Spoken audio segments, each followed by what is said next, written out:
This clip deals with observation skills in the context of posture analysis.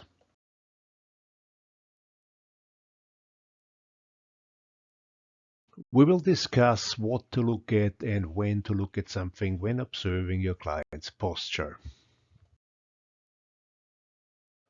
So what are you looking at? Well, what is it you actually are looking at?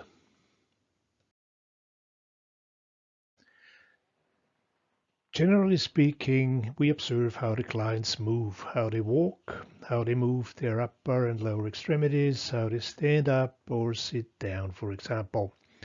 For the intents and purposes of our postural observations, we will concern ourselves with the client standing for now. We observe them as they're standing casually, as this makes it easier to see how they normally hold their body in space.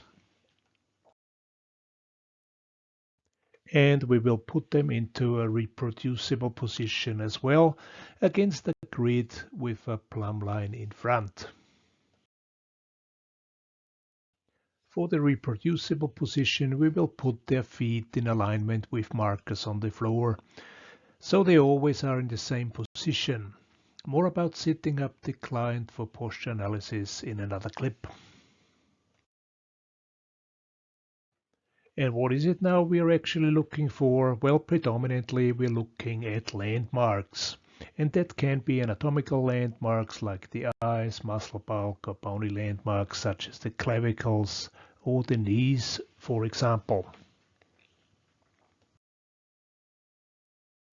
We will also have a look at the skin, mainly to see whether there are folds in the skin, particularly in the neck area, in the waist, and in the gluteal area. Skin folds can be a telltale sign for what's going on in the musculoskeletal systems, and bilateral unevenness of skin folds give us a bit of an idea as to whether there is a compression or a stretch of tissue somewhere. But we also will have a look at the clothes as to how the clothes are hanging in there. And like the skin, we look for creases that give us an indication of what tissues might be involved. And it's not just tight-fitting clothes that tell a story. We look if there are creases, and if so, whether they are more so on one side than on the other, as this will give us some indication as to where areas are compressed or stretched. And now that we know what we're looking at, namely landmarks, skin and clothes, we observe their spatial position. For that we will have a look at horizontal lines, that are lines that are parallel to the ground. We will have a look at vertical lines, the lines that are parallel to the plumb lines. We will check out various angles, and here we are mainly but not always concerned with the angles between the horizontal and the vertical lines. And we will look for symmetry. This is where we mirror the right and the left sides and look whether there are any undue discrepancies. And there you have it, symmetry in black and white. Let's get back to the horizontal lines. They are mainly showing you whether particular landmarks are level, like the shoulders, for example, or the fingertips. We think of imaginary horizontal lines and check whether the respective landmarks of either side are on the same level. Checking out horizontal and vertical lines is of course exponentially easier if you have something like a posture analysis grid, or PAG for short, which is affixed to the wall and against which you can place your client. Of course you can use anything else too that has horizontal and vertical lines evenly spaced. Bear in mind that not all wallpaper is fit for that purpose. Now moving on to vertical lines, we said they are lines that are parallel to the plumb line. The vertical lines show you how the landmarks of the body relate to the plumb line. Customarily, the one in the mid-sagittal plane is used, but you can use any other one parallel to it as well.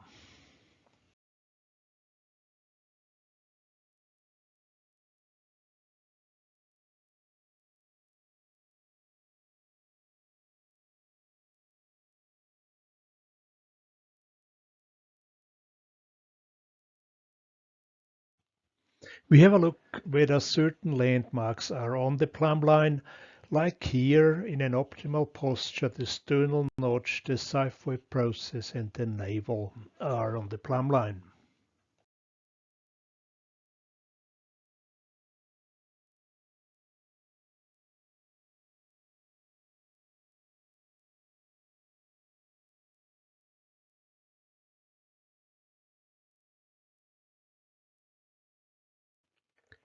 And here's a rather extreme case of where they aren't. And it's lucky that James is not a union member. The plumb line also helps us to establish whether landmarks are equidistant from the midline of the body, and that will bring us into the realms of symmetry later on.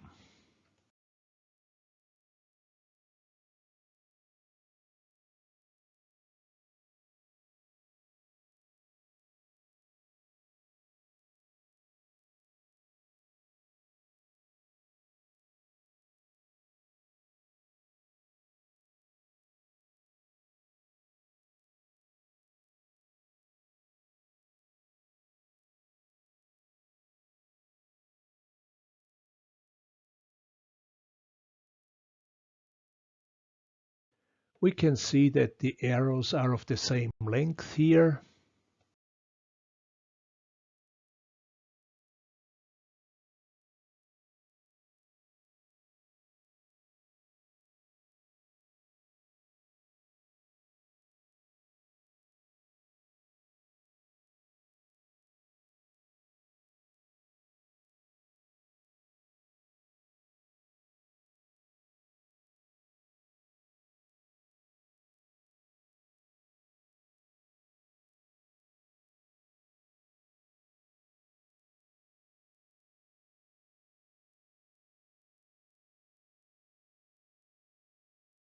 If we get back to our more extreme example and check out the distances between the plumb line and the fingertips here, well, probably not the same length. Moving on to angles, as we said, they are mainly between horizontal and vertical lines. Like here, the angle, an imaginary line through the shoulders here in blue creates with an imaginary horizontal line. Or here we have the angle between the plumb line and an imaginary line through the midline of the body, here in blue again. But we will also pay attention to angles in rotation. Here we are comparing the position of an imaginary line through the coracoid processes to the position of a line that goes through the ASISs. The symmetry is concerned with the left and the right side being equal. So look whether the left side reflects the right side. If not, figure out why not. That fellow might be veering off to the side a bit. We should see the same features on both sides, and generally speaking, the body functions best when it is symmetrical. Always, always, always compare both sides. British scientists found a correlation between the symmetry of athletes' ears, that is talking the equal size of the ears, and the speed of those runners. And no, apparently it had nothing to do with wind resistance. It's just a symmetrical body is more likely to perform better. And again, generally speaking, the bigger the difference, the bigger the problem. If something is very subtle, maybe it doesn't cause much of a problem. On the other hand, extreme distortion is more likely to cause bigger problems. Symmetry is often more important than the so-called norm. Not many people are compliant with the norm. Why is something a certain way on one side and not on the other? Look for behavioral answers. Is it something they do or did? A one-handed physical activity perhaps, or was there an accident? And now that we know what we're looking for and what we have to see, we want to see everything from the front, from the back, and from both sides, right and left. And if possible, from above as well. Getting glimpses of the client from above is an added bonus and often offers additional good insights, but it's not always easy with the client standing, especially when they are taller than you.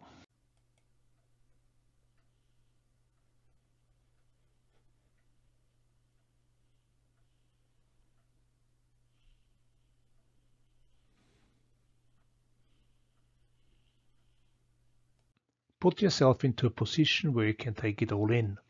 That might mean that you have to walk backwards sufficiently. You want to have the big picture as well, or even more so than the details. Move around, don't stay stationary, or turn the client round.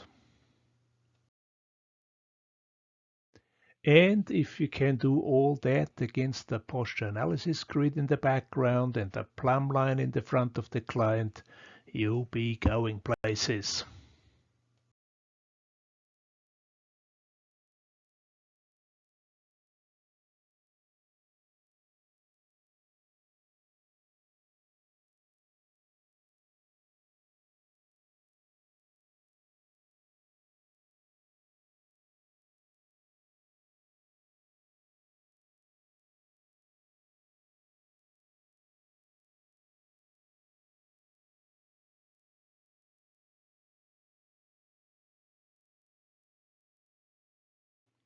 Now on to when do you observe? Well, the simple answer is all the time.